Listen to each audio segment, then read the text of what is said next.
What's going on, guys? Welcome back, and I apologize for the lack of videos over the last week. It's just last week my phone started acting up and just wouldn't work properly, so I was not able to make any videos because, if you didn't know, my phone is the primary source that I use to edit my videos with.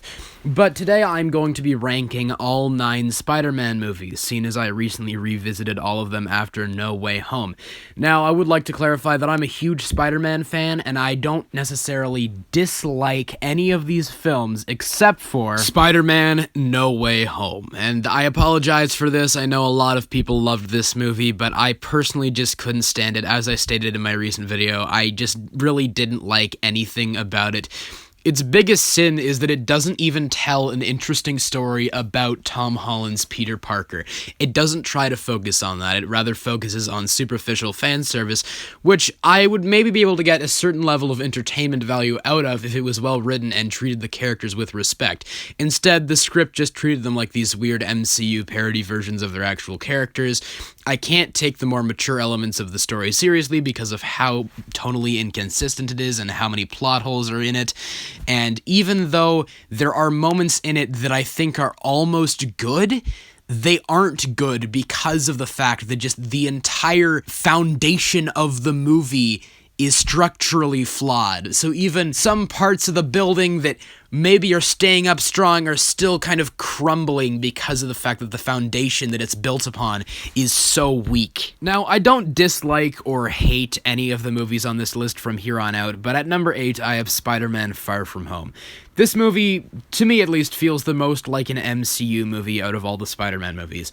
It's very messily written and is tonally inconsistent. Unlike the first film, Spiderman Homecoming, it's trying to discuss more mature themes but can't fully delve into them because of the fact that it's also trying to be a lighthearted comedy. It suffers from several plot holes, and the entire plot basically hinges on convenience. For example, Peter pulls a projector off of one of Mysterio's drones, which conveniently lands in front of MJ, from which they are conveniently able to glean the entirety of Mysterio's plan, and that only happened because of plot convenience, and they couldn't think of any other way to progress the story. The villain's motivations do not only not make sense, but they also don't have a direct connection to Peter Parker and rather Tony Stark. It doesn't really have a directorial style, which kind of worked in the favor of Spider-Man Homecoming because of the fact that that film was just trying to be like a high school comedy type movie, but this one's trying to be a little bit more grand and epic, and John Watts' lack of a directorial style definitely does not contribute in any regard there. Peter's character arc basically just repeats from the prior film. The prior film was about him learning that he just has to stay on the ground and that he is his own hero and doesn't have to rely on others like Tony Stark to have an identity, but in this film it's basically just repeating his same character arc. Despite all of that, it does have some visually cool scenes, despite the fact that the action doesn't have a lot of punch or weight to it because all of it is basically just CGI. There are some creative action scenes, and I do like that the way that Peter Parker is able to beat the villain at the end of the film is by using his intelligence and smarts, and I do think there are some solid character moments, even if they are just kind of repeating the arc of the prior film.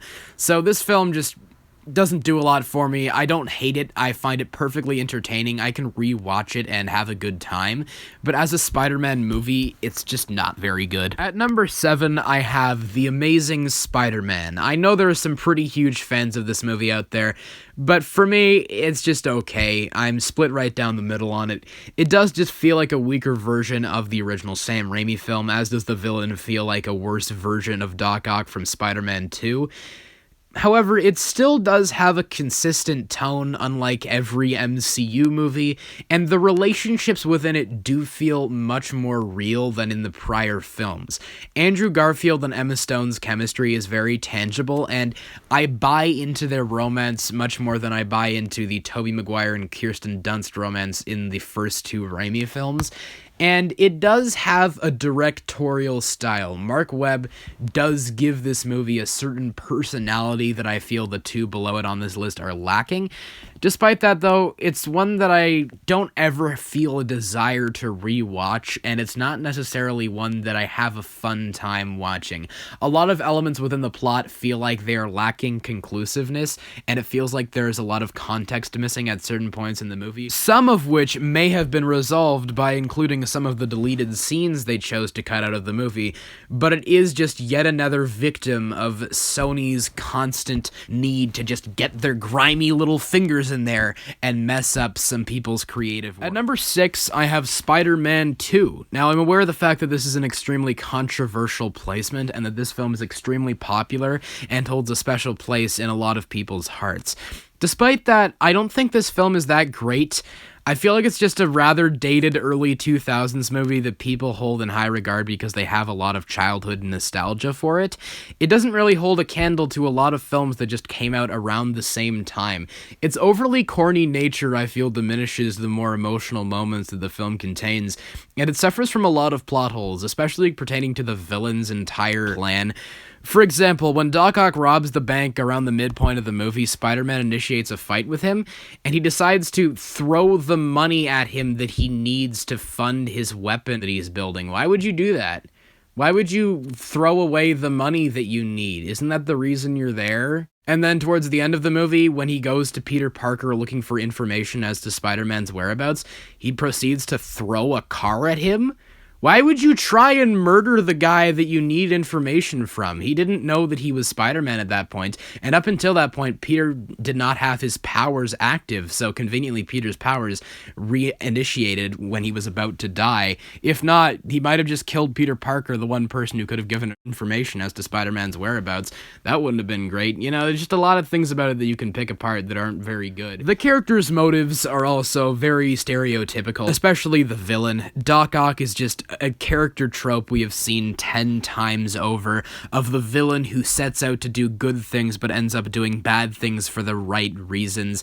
It's nothing super special, and Alfred Molina, I think, is a good actor, but I feel like the material and the direction he was given just didn't do him any favors. The overly corny nature of the film, as previously stated, does not do the emotional beats justice in the film itself. Despite that, I do feel like this film does a good job of showcasing Peter Parker's life and how he's just continually beaten down by the world.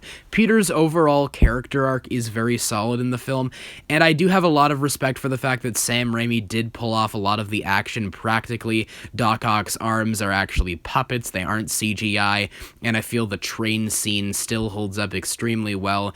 Despite that, though, I feel like a lot of people just kind of overhype this movie, and a lot of people who love it, I think, need to give it another watch, and perhaps they'll realize that a lot of the affinity they have for the film is just nostalgia, plain and simple. At number 5, I have Spider-Man. Simply Spider-Man, the first Sam Raimi film, and this is the film on this list that I perhaps have the least to say about. It's still a classic origin story, and every attempt to replicate it has failed. The Amazing Spider-Man!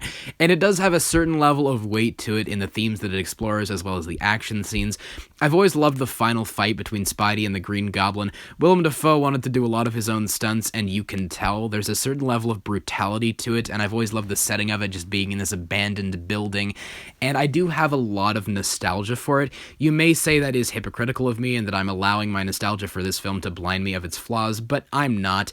I do think that it is dated and the corniness does intrude upon emotional moments, and rewatching it, I wasn't overly emotionally invested in the story, but it does have a special place in my heart, and I do think it is a solid origin story that every other superhero origin story has failed to live up to. Coming in at number 4, I have yet another hot take, and that is The Amazing Spider-Man II. Now, I honestly feel this movie is pretty solid and excels well at what it's trying to be. It has the portrayal of Spider-Man that I've always envisioned, of an experienced Peter Parker as Spider-Man, doing what he does best and loving every second of it. I feel Andrew Garfield played that extremely well in this movie. It has a lot of heart and taps into a lot of emotional themes that a lot of Spider-Man movies and just just superhero movies in general do not bother to explore. And it has entertainment value. It's funny while not being tonally inconsistent like a lot of MCU movies, and it's visually gorgeous and dripping with style.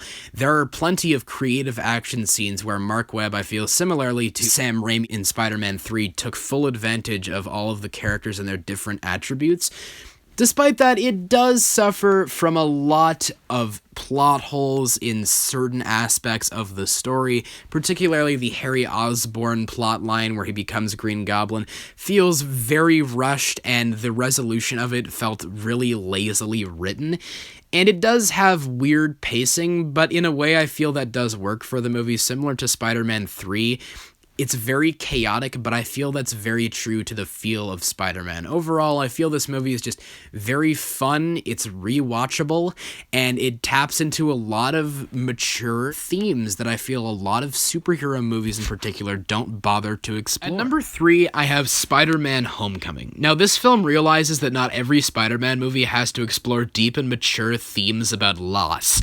Instead, it's simply a high school comedy that I feel is a tone very befitting of the character of Spider-Man. Tom Holland does an excellent job in this movie and perfectly captures who I envision Spider-Man as being. If you were to ask me what I love about Spider-Man, this film is it. It perfectly captures everything about Spider-Man. It is Spider-Man in his purest form. It's consistently funny, well-written, well-acted, and well-paced, and when drama kicks in, it doesn't distract from it with forced humor. The second the Vulture twist occurs, the tone maintains a more mature sense to it from that point until the end of the movie. It's not overly dark or depressing, but it does take on a more mature tone, which allows me to become more invested in the story. The dynamic between Michael Keaton and Peter is also fantastic. Keaton's performance is excellent, but I also love the juxtaposition created between him and Peter. Michael Keaton's character is someone who decided to take the easy road rather than the morally correct path, and Spider-Man is not willing to compromise his morals to take the easy way out, and that's proven at the end of this film. I love everything about that character, that dynamic, it's excellent. The only real issue I have with it is the fact that the ending feels kind of forced and optimistic. I don't know how to describe it, but they don't do a good job of balancing the good aspects of what occurs at the end of the film and the negative effects that it has on Peter's life. On one hand, he has proved himself to Tony Stark. On the other, though, he ruined his girlfriend's life by arresting her dad. And I feel like they should have done a better job of tone balancing at the end of the movie, because one second you have his girlfriend come up to him crying, talking about how she now has to move because her father got arrested, and in the next scene you have him happily skipping down the steps of the Avengers compound. That's my biggest problem with this film, is that it does force the ending into being overly optimistic. Despite that, though, it's extremely fun, and in my opinion, is the most rewatchable Spider-Man movie. At number 2, I have Spider-Man Into the Spiderverse. Now, everything that needs to be said about this movie has already been said. It's beautifully animated and stylistic, it's extremely well-paced, and gives every moment enough time to breathe, and it also contains a multitude of characters that on their own are not the most developed or deep characters, but that can appeal to anyone's individual sense of morality or sense of humor. My only issue with it is a personal one and not a direct problem with the movie. The film has a very simplistic overall story, which works to the film's benefit, but because of that simplistic story, it doesn't have a lot of rewatch value for me. I feel like I might have burnt myself out with this movie rewatching it too many times, and because of how simplistic the overall story is, it doesn't have a lot of rewatch value for me personally.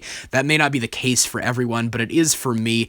That's the only reason it's not number 1. This film is near perfection. It captures everything about the character of Spider-Man correctly, but for me, it just doesn't quite measure up to Spider-Man 3. Now, I'm not going to go completely in-depth about this movie because I already did that in my most recent video, which was a 15-minute video essay on why this is my favorite Spider-Man movie, but I feel this is the most mature and risky Spider-Man story because it actually dares to make the protagonist unlikable. From the very beginning of this movie, before the symbiote even latches itself onto him, Peter Parker is, plain and simple, an asshole. He's a completely full of himself character that has allowed the the Spider-Man persona to go to his head, and I always love stories where the protagonist goes down a dark path and has to build themselves back up from their mistakes. I also love that the conflict of this film is not external and is rather internal, because none of the three villains are truly the main villain. The theme of the movie being selfishness is the villain. Venom, Eddie Brock, is a person who, due to circumstances, giving into selfishness. Flint Marko, Sandman, is a person who has noble goals but who's going about it the wrong way, and Harry is a person who feels betrayed by his best friend. I love that this movie doesn't end with Spider-Man punching the villain to death or blowing them up. Instead, it ends with him saying, "I forgive you." This film just captures everything that resonates with me about the Spider-Man character and his stories. I know this is kind of a weird opinion. It's not a common one that you see, but Spider-Man 3 is my favorite Spider-Man film. Now, with all of that said, that is it for my ranking of all 9 Spider-Man movies. Now, you may be asking yourself, where's Venom and Venom 2? Well, I don't feel like there would be any point in including them on this list. They'd both be at the bottom. Maybe 2 would be slightly above 1, but they're both just awful movies, and including them would make the video needlessly longer. And I was considering waiting until Across the Spiderverse Part 1 releases later this year to make this video, but I just rewatched all of these movies and they're very fresh in my memory, so I figured this would be the best time to make this video. But you guys, please let me know all your thoughts in the comments below. How would you rank all 9 Spider-Man movies? Just whatever your thoughts are, please let me know them all in the comments below. And of course, as always, I hope you guys have a great day. Take care.